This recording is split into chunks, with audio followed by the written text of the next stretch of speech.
El régimen español había recibido una modificación importante en su organización del poder a partir de la Real Ordenanza de Intendentes de 1782, que había establecido una nueva forma de organización política desde el punto de vista que se le otorgaba a estos intendentes, siguiendo el modelo centralista de los Borbones que habían implementado primero en Francia y después en España, las cuatro áreas de gobierno, que son justicia, guerra, hacienda y gobierno.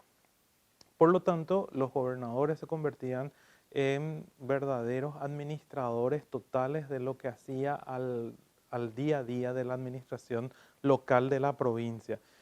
No había cumplido un mes Asunción cuando ya Carlos V, el más autoritario de los monarcas españoles, nos daba la famosa cédula real del 12 de septiembre del 37, por el que podíamos elegir democráticamente a nuestros gobernadores. Esa vocación democrática y libertaria que la utilizamos durante tanto tiempo y después defendida y aplastada en la Revolución Comunera, te prueba la vocación libertaria del Paraguay. El régimen español establecía tres categorías de vínculos de las autoridades de un lugar con respecto a las personas. Existían los que eran los vecinos, los habitantes y los estantes. Los vecinos eran quienes tenían casa fundada, tenían una familia, tenían una propiedad y eran consideradas las personas que tenían una injerencia política a través del cabildo. Los habitantes eran los demás, los que no eran vecinos, pero que habitaban el lugar, que podrían incluso incorporarse en ese sentido a los esclavos, que no tenían derechos, o los indios que estaban con un régimen casi de minoridad, que podrían estar cumpliendo alguna función de peonazgo en alguno de los conventos o en alguno de los lugares. Y los estantes eran personas que estaban de paso, que estaban un tiempo, que iban y venían, ¿verdad?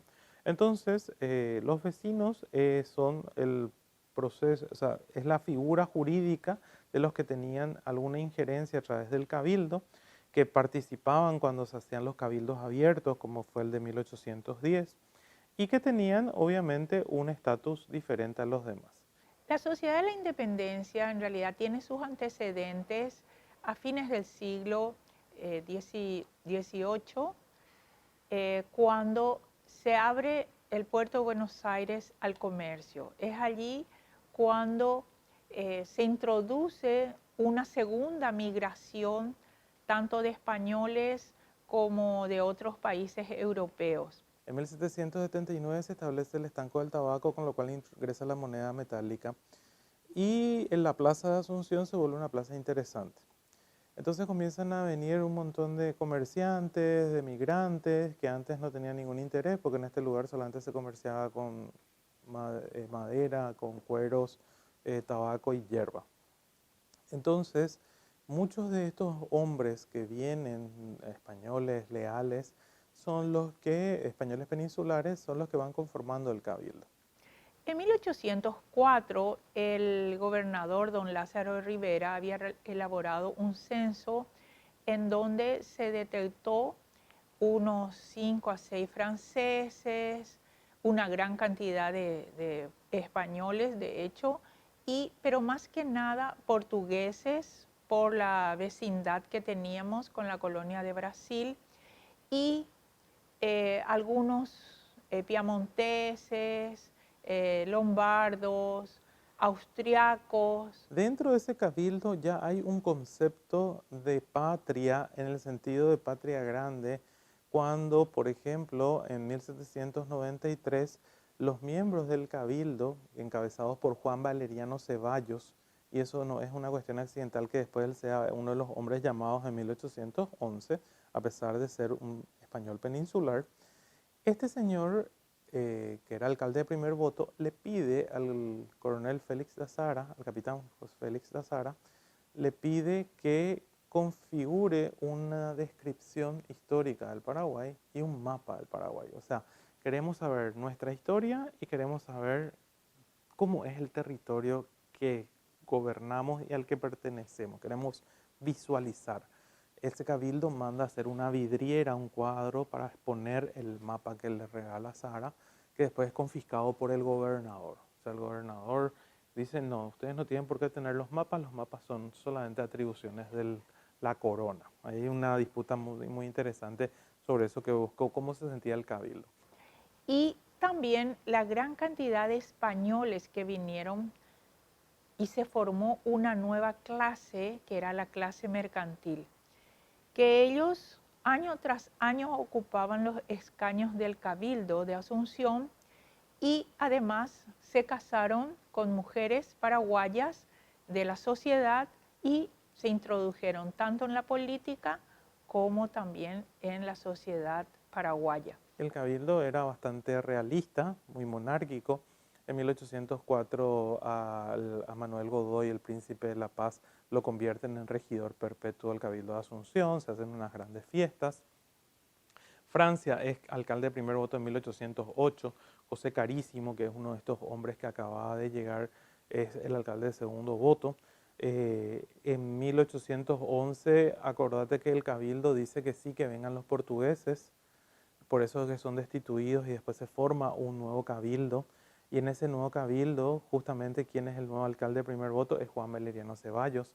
Porque Ceballos pues, aparece momentáneamente en el proceso de independencia, pero después desaparece. Pero en realidad no desapareció, se convirtió en el alcalde de primer voto de la ciudad de Asunción, del primer cabildo revolucionario. Porque estos comerciantes tenían la ruta de Asunción, Corrientes, Santa Fe, Buenos Aires, en donde importaban o exportaban los productos provenientes de la zona, de las provincias o de Europa. Cuando Francisco de Paula Sanz viene a instalar la renta del tabaco en 1779, tiene una fuerte disputa con los miembros del cabildo y él le escribe al rey diciéndole, estos se creen los verdaderos padres de la patria, la gente los mira como verdaderos oráculos, todo lo que ellos dicen es prácticamente la verdad. Entonces el cabildo tenía una lealtad y una influencia muy grande en el resto de los habitantes de la provincia. Pero fue siempre un núcleo muy españolista y como núcleo españolista continuó después hasta que finalmente en 1824 Francia suprime todos los cabildos, porque había cabildo en Asunción, en Villarrica y en Curuguatú. Algo que tienen muy claro los diputados en 1813 es que el poder judicial tiene que estar separado del poder político. Entonces se establece, se dispone la creación de este Tribunal Superior de Apelaciones que, reitero, no se pone en funcionamiento hasta que se promulga en 1842 el Estatuto de Administración de Justicia. Durante la independencia, como país tan sui generis, el Paraguay se independiza de España sin derramar una sola gota de sangre y sin disparar un solo tiro. Los primeros gobiernos nacionales o independentistas, muchos se guiaron por las disposiciones de esta Real Ordenanza de Intendentes que tenía más de 200 artículos, donde estaban reglamentadas todas las distintas funciones y atribuciones que tenían estos gobernadores. Es ahí que bajo esa impronta se va estableciendo este reglamento de 1813 siguiendo esa misma lógica. El Paraguay continuó, a pesar de ser independiente, siendo provincia hasta en 1813 que se declaró república, que fue la primera república del sur, con el reglamento de gobierno, ¿verdad? Que estipulaba como forma administrativa del Paraguay el consulado. Los cónsules que fueron Fulgencio Yegros y el doctor Francia. Ese reglamento de 1813 se dicta en el marco de un congreso bastante popular, en un momento en el que efectivamente había un gran debate en la provincia en cuanto a unirse a las demás provincias del sur, como era el propósito y la propuesta que se había hecho en 1811, pero ante los distintos desacuerdos que hubo con Buenos Aires con respecto al tema de las ayudas, el armamento que tenía que enviarse, todo lo que tenía que hacer con respecto al tema de los impuestos que se habían acordado el 12 de octubre de 1811 mediante aquel tratado firmado por Belgrano y Echevarría por Buenos Aires y Francia por el Paraguay, que no se llegaron a concretar. Entonces, en ese contexto se produce este Congreso de 1813 en el que se establece como forma de gobierno el consulado. Francia es nombrado el 3 de octubre de 1814 como dictador de la República en calidad de ser sin ejemplar. En el 16 realmente fue eso, en el 14 fue dictador temporal, en calidad de ser sin ejemplar. Eso era porque Francia se convertía automáticamente en todo su gabinete y asumía de hecho todas las culpas que además le adjudicaron con creces sus adversarios después. Lo interesante del reglamento es que efectivamente forma parte todavía de ese proceso en el que no sabían muy bien cómo iban a conducirse, porque dice, queda establecido, el artículo dice, queda establecido el gobierno de la provincia en 2 cónsules de la República, ¿verdad? O sea, que estaba todavía en ese ida y vuelta entre el mundo antiguo que se iba y el mundo nuevo que empezaba, el mundo republicano, ¿verdad? El Paraguay en realidad necesita independizarse no tanto de España. De España lo pusimos a un lado al gobernador, sin mayores complicaciones. Y al poco tiempo ya deja el gobierno. Nuestra independencia sobre todo tenía que hacerse de Buenos Aires y de Portugal. Esa fue la lucha principal. Entonces ahí se establecían esta nueva forma de gobierno, se establece la República del Paraguay, se establecen cuáles eran las atribuciones de cada uno de los cónsules, se les confiere el rango de brigadieres generales a ambos cónsules. Francia es el único paraguayo que aparece en todos los gobiernos a partir de 1808 hasta 1840 cuando muere. En todos los asuntos de gobierno, ambos cónsules tenían que decidir y firmar. Lo que estaba establecido por turnos era el despacho de justicia. Y ahí es donde Francia toma el primer turno, después Yegros y después vuelve a tomar Francia. Incluso creo que en el turno de Yegros Francia vuelve a tomar porque como Yegros era militar y Francia era más jurista. Entonces, esa es una cuestión interesante. El doctor Francia tiene que aislar totalmente al Paraguay. Se cierra como una ostra. En caso de desaveniencia entre los 2 cónsules, el secretario de gobierno era el que tenía que dirimir, iba a ser el tercero en disputa, ¿verdad? Y realmente que el Paraguay, con todas sus luces y sombras, se afianza como nación durante el gobierno de Francia. En ese proceso y justamente en ese congreso de 1813 es que se va a producir la configuración de lo que se llama el ciudadano. ¿Por qué? Porque para la convocatoria al Congreso de 1813 se saca un reglamento electoral. En ese reglamento electoral de fines de agosto de 1813, la Junta de Gobierno, que ya estaba integrada solamente por Fulgencio Yegros, Pedro Juan Caballero y Rodríguez de Francia, dispone 2 cuestiones. Dispone en primer lugar que para ser elegido diputado uno tenía que ser natural de la República, que en el caso de ser casado no importaba la edad, pero en caso de ser soltero tenía que ser mayor de 23 años, que tenía que tener reputada adición a la causa, ¿verdad? Entonces se pone una serie de condiciones, no solamente el hecho de ser vecino, y que efectivamente, independientemente de que una persona no viva en el lugar de su nacimiento, pero que sea siempre dentro de la provincia, entonces podía ser elegido diputado. Francia estuvo en el pensamiento de sus compatriotas porque era la persona más versada que tenía el país. Y había elaborado un prestigio profesional con el ejercicio de su profesión de abogado o de procurador, mucho antes de que él fuera tenido en cuenta para el gobierno. De manera que está para la Diputación de las Cortes, en el triunvirato de del 16 de mayo de 1811, la Junta Superior Gubernativa del 17 al 23 de junio de 1811. Está en el consulado del 12 de octubre de 1813 al 3 de octubre de 1814. Está en la dictadura temporal hasta el 16 y está en la dictadura perpetua hasta el 40 cuando muere. Y estuvo en la mente de sus compatriotas hasta después de muerto, porque Francia, cuando se va a Francia, hubo tal desorientación que hacemos ahora, Baella y Apota, que en el corto tiempo de 6 meses posterior a su muerte se suceden 4 gobiernos No fue fácil, fue un proceso revolucionario después de casi 3 siglos de dominación donde las personas eran súbditos del rey, estaban bajo otro régimen y otra forma de vinculación política que ahora se considerasen a sí mismos como iguales, ¿verdad? Entonces, obviamente que en ese sentido se insistía mucho con el concepto de ciudadanía. A la muerte de Francia en el 40, también nos quedamos sin institucionalidad. Se convoca inmediatamente a un congreso. Hay también una pequeña transición de breves juntas que no duraron nada, que fueron transitorias. Y es un reglamento de gobierno para evitarnos los inconvenientes que habíamos tenido durante el gobierno de Francia. Y cuando se convoca el Congreso del 41, ya se decide que se van a ver 2 cónsules. Esta vez,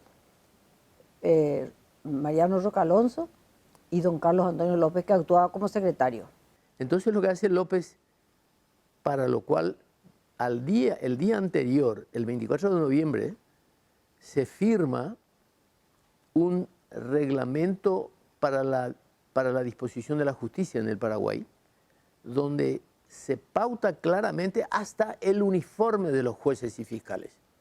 Se pauta claramente y al día siguiente se elabora o se aprueba ese reglamento de gobierno, donde tiene 10 títulos y una serie de cosas, pero fundamentalmente para que el gobierno funcione de acuerdo a algún protocolo institucional previsible y que no todo esté librado a la voluntad del déspota. En el 42 ya se afianza la presencia de Carlos Antonio López por su gran superioridad intelectual. Sin duda, el hombre mejor preparado en ese momento. Le pone infraestructura al Paraguay en el siglo XIX de alto nivel, ¿verdad? Como el ferrocarril, las fundiciones de hierro de Uicuí, una serie de cuestiones sumamente avanzadas para la época, y también se encarga de la educación y la cultura. Esa es una ley que busca hacer un avance dentro del proceso de consolidación institucional. Carlos Antonio López creo que tiene bastante claro que él no quiere una constitución estrictamente como estaban en boga en ese momento. No hay una clara diferenciación de poderes. En cierto modo, en algunos documentos jurídicos del Archivo Nacional aparece la última providencia del jefe del Ejecutivo resolviendo un problema judicial. Y el problema legislativo era, eventualmente, ante una situación de conflicto o de grave incumbencia de la nación, se reunía un congreso para un hecho específico y determinado, y para lo cual se enviaban personas desde el interior que no tenían ni el conocimiento ni siquiera la posibilidad de interferir, intervenir y contribuir a la claridad de algún documento que se tuviera que aprobar. Primero consigue que se reconozca la independencia del Paraguay por parte de Brasil y por parte de la Argentina. Argentina nos reconoce la independencia por el Tratado Varela-Derqui. Y ahí se deja de publicar ya el Paraguayo Independiente, que tenía ese periódico que tenía la intención de conseguir el reconocimiento de la independencia y la libre navegabilidad de los ríos, ¿verdad? El Congreso del 44 aprueba la famosa régimen de organización política del Estado paraguayo, que creo que podemos ser considerada como la primera constitución realmente. Él quiere algo que pueda ser manejable, que pueda ir estructurando ese Estado. Eso es coincidente con su mensaje de 1854, donde él dice, en algún momento vamos a llegar a un régimen liberal perfecto, donde el Parlamento esté equilibrado con el Poder Ejecutivo.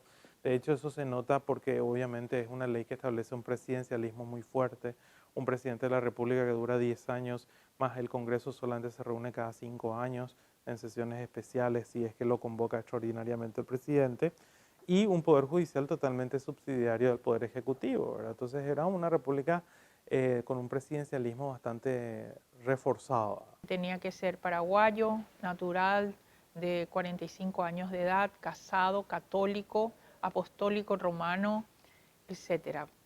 Que esa ley después fue modificada, reformada en 1856, sacando esos artículos diciendo que el presidente podría ser de cualquier estado civil y no precisamente casado, ¿no? Pero sí católico, apostólico, romano. Era como para preparar, ¿verdad?, la futura presidencia del hijo del presidente, Francisco Solano López. Pero además se va imponiendo la personalidad de López, que impone un régimen autoritario y paternalista, pero también son las bases jurídicas de su inmensa obra de gobierno, porque sin duda es el más grande estadista que tiene el Paraguay.